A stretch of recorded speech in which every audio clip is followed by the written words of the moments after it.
कुछ ऐसे भाव वाले लोग हैं कि अरे पत्थर पूजने से, धातु पूजने से क्या प्राप्त, क्या वहां भगवान है? कौन सा तुम्हें ज्ञान है भाई? कौन सा ज्ञान है? जब सर्वम खलमिदम ब्रह्म, ये तो अवतार है भगवान का, अर्चा अवतार। भगवान अवतरित होते हैं। जैसे हम छवि विराजमान किए, जब हम भाव सेवा करते तो भगवान छवि में आके विराजमान, भगवान विग्रह में विराजमान होते हैं। ये श्रद्धा और विश्वास का विषय है कि नास्तिक लोगों को समझ में नहीं आएगा। जिस मूर्ति को आप, जहां मूर्तिकार निर्माण कर रहा हो वहां देखो,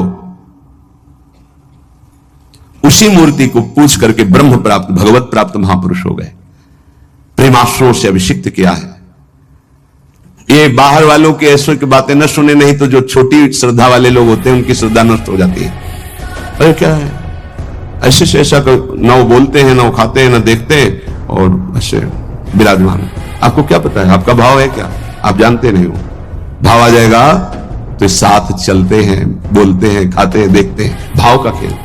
एक प्रसंग में एक ब्राह्मण बूढ़े के साथ एक जवान तीर्थ यात्रा में गया था। सारांश में बता रहे, ब्राह्मण तीर्थ यात्रा का इच्छुक हुआ, पर उसको लगा कि मेरे बेटे तो हैं, पर धनी होने के कारण वो विलासिता में युक्त हैं, मेरे साथ तो चलेंगे नहीं।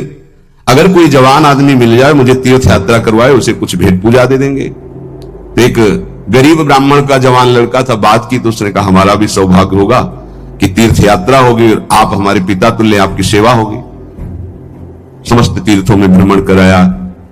जब वृंदावन आया तो बहुत सेवा उसने, उसका मन बहुत प्रसन्न हो गया। धनी का वृद्ध था तो गोपाल जी के दर्शन कर रहा था। उसने कहा वृंदावन को साक्षी करके, गोपाल जी महाराज सामने हैं, मैं बहुत प्रसन्न हुआ तुम्हारे ऊपर, तुमने इतनी सेवा की। एक बेटी ब्याह योग्य है, मैं तुम्हें ब्याह करवा दूंगा अपनी बेटी से। तो देखो हमने तो नहीं कहा, तुमने कहा है ना, इस बात को ध्यान रखना, वहां जाके भूल मत जाना। ऐसा ही हुआ। सारांश में वो जब गांव पहुंचा तो वृद्ध की हिम्मत नहीं अपने धनी बेटों से कह दे कि बहन का ब्याह उस गरीब के साथ कर दो। काफी दिन हो गए, कोई चर्चा ही नहीं, तो ब्याह की बात थी। उस गरीब ब्राह्मण ने जाके कहा बूढ़े ब्राह्मण से कि आपने कहा था भगवान के सामने कि अपनी बेटी का ब्याह तुम्हारे साथ कर देंगे। जवान बेटों के भय से उसने कहा मुझे याद नहीं ऐसा कुछ। भाई याद नहीं, तुमने भगवान के सामने कहा था, वो भी करे याद नहीं। तो बेटों ने कहा कि चलो भागो यहां से। भगवान के सामने कहा बुलाओ भगवान को, अगर साक्षी दे देंगे तो हम बहन का ब्याह कर देंगे। बोले पक्का? तो उनको पता था कि मूर्ति कोई बोलती थोड़ी, चलती थोड़ी। उनका हाँ पक्का। बोले पंचों के बीच में बोल दो, पहले गांव में पंचायत होती थी पिंड छुटाने के लिए कि अतरे दिन ये परेशान करेगा। तो उन्होंने कहा पंचों के सामने यदि ठाकुर जी आके गवाही दे दे तो ब्याह करवा देंगे। वो गरीब आदमी जो कुछ था बेचा, फिर वृंदावन आया। ठाकुर जी गोपाल जी से कहा कि महाराज आपके सामने हमारे ब्याह की बात कही थी इस वृद्ध ब्राह्मण ने, आपको गवाही देना पड़ेगा तब हमारा ब्याह होगा। वहां कौन सुने। समय हुआ, ठाकुर जी का शयन भोग लगा, पट बंद हो गए, वो बैठे रहे बाहर। वाह गोपाल जी महाराज, आप जब बोलोगे तभी हमारा ब्याह होगा, और हम तभी यहां से जाएंगे जब आपको साक्षी दे। सब चले गए थे वकील, उसको विश्वास था भगवान है। अंदर से आवाज आई मूर्ति कहीं चलती है क्या कि चलकर साक्षी दे? बोले महाराज मूर्ति बोलती थोड़ी है, आपने बोला ना तो आओ निकल के बाहर। अब उनके लिए कोई पर्दा है क्या? ललित त्रिभंगी वैसे। बोले देखो अब तुम्हारे प्रेम के कारण हम बाहर तो निकल आए, तुम उसको यहीं बुला दो, हम यहीं साक्षी। बोले महाराज वो नहीं आएगा, हमारा ब्याह रुक जाएगा, आपको चलना पड़ेगा। बोले चल तो देंगे, लेकिन देखो हम वृंदावन के ठाकुर हैं, हमको तो अच्छा अच्छा माखन मिश्री और सब भगवान बहानेबाजी। बोले महाराज हमें पता था कि आप भोगराग के लिए कहोगे, तो हमारे पास जो संपत्ति थी बेच के आए, खूब खवाते पियाते चलेंगे महाराज। बोले चलो अच्छा, देखो दृढ़ विश्वास। बोले महाराज हम जानेंगे कैसे कि आप आ रहे हो? बोले मेरे नूपुरों की ध्वनि सुनाई देगी, और देखो लौट कर जहां देख लोगे उससे आगे फिर हम नहीं जाएंगे। ठीक है महाराज, जब भोग लगाने का समय आएगा तो हम बोल देंगे, तब तुम हमारा भोग लगाना, और जब हम चलेंगे तो लौट कर पीछे नहीं देखोगे। ठीक है महाराज। अपने प्रांत पहुंचे, उड़ीसा प्रांत। गांव जब नजदीक रह गया तो सोचा मुड़ के तो देखे, केवल पायले धुनी है, ठाकुर जी भी है। मुड़ के देखा तो श्याम घन साक्षात प्रभु। प्रभु ने कहा देखो तुमने वादा तोड़ दिया, अब हम यहां से नहीं जाएंगे। बोले महाराज अब तो कोई बात नहीं।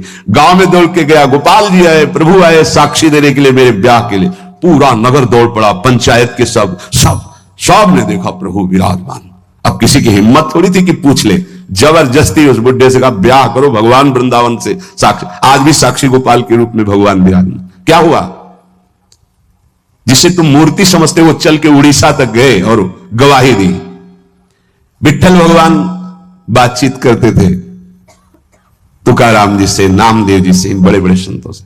हरिवंश महाप्रभु, सेवक जी महाराज, बंचंद महाप्रभु तक बातचीत करते थे राधा वल्लभ लाल जी। प्रगट में एक बार मोहन चंद्र जी महाराज महाप्रभु के सबसे छोटे लाडले पुत्र थे। महाप्रभु राधा वल्लभ जी की सेवा परिचर्या में थे तो एक पात्र कटोरा था राधा वल्लभ जी की सेवा का, उसमें चरण छू गया श्री मोहन चंद्र जी का। महाप्रभु ने एक शपथ मारी, प्रभु के पात्रों को ऐसे। राधा वल्लभ जी के जब पत्रावली कर रहे थे तो कपोल में अंगुली बनी, तो उनका जय जय आप। तो बोले मोहन चंद्र के रूप में मैं ही तो अब खेल रहा हूं अपने पात्र, तुमने वहां मारा मुझे देखो लगा।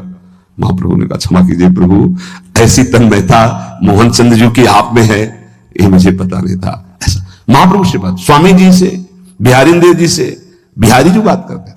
आज भी महापुरुषों से प्रभु बात कर। ये केवल मूर्ति छवि का विषय नहीं होता। ये अज्ञानी जीव जो है ये केवल तर्क विवाद में फंसे रहते। श्रद्धा में तर्क विवाद नहीं होता।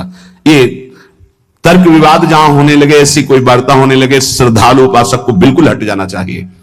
भगवत दर्शन किसको प्राप्त होते हैं? पहला, जो रसिक महापुरुषों के गुरुदेव के अनुसार भजन करता, नाम जप, मंत्र जप।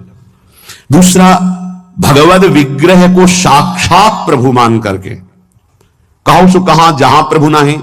जब सर्वत्र प्रभु है तब तो हमने प्रभु का श्री विग्रह, अर्चा विग्रह, ये अर्चा अवतार है भगवान का, इनको विराजमान किया, साक्षात मेरे प्रभु हैं। ये बाहरी दर्शन है। तीसरा, प्रभु को अर्पित किए हुए प्रसाद के अलावा अरुचि होना। कुछ भी ऐसा जो हम प्रभु को अर्पित नहीं कर सकते वो हम नहीं पा सकते। प्रभु को अर्पित ना की हुई चाहे अमृत पड़ी हुई वस्तु हो, हमारी बिल्कुल श्रद्धा और रुचि नहीं। हमारे प्रियालाल ने नहीं पाया तो हम उसे चख नहीं सकते। ये भगवत प्राप्ति, भगवत दर्शन के लिए बहुत आवश्यक है।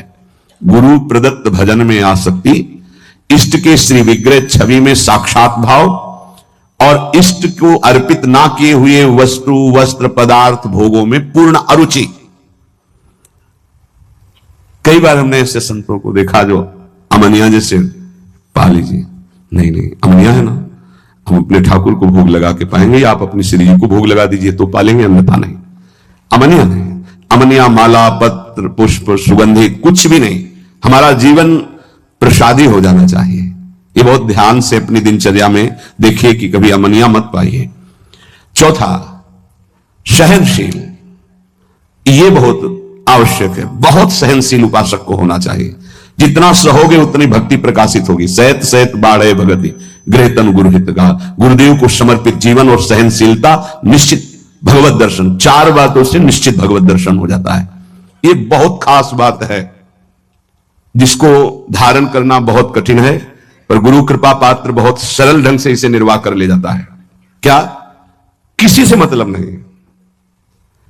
इस मार्ग के उपासक किसी से मतलब नहीं। पहले तो कहा पीछे वाले में कि जो विषयी पुरुषों का समूह है उनके संग से भयभीत रहे, कभी संग न करे। अब आगे वाले में कहा महान संगा नाम, किसका ये स्वरूप होता है? बोले जो वह तो महताम श्री पद रजा, महापुरुषों की चरण रज से जिसका शरीर अभिषिक्त है और माथे पे जिसकी चरण रज विराजमान है, गुरुजनों की, संतों की, रसिकों की, वो महान संगानाम सहज मधुरात्म प्रिय कथा। वो निसंग ही नहीं, महान निसंगानाम, जागृत स्वप्न सुषुप्ति, कभी भी कहीं भी उसका किसी से संबंध नहीं है, शरीर से भी नहीं। क्योंकि महान संगानाम तभी हो सकता है, शरीर से भी नहीं।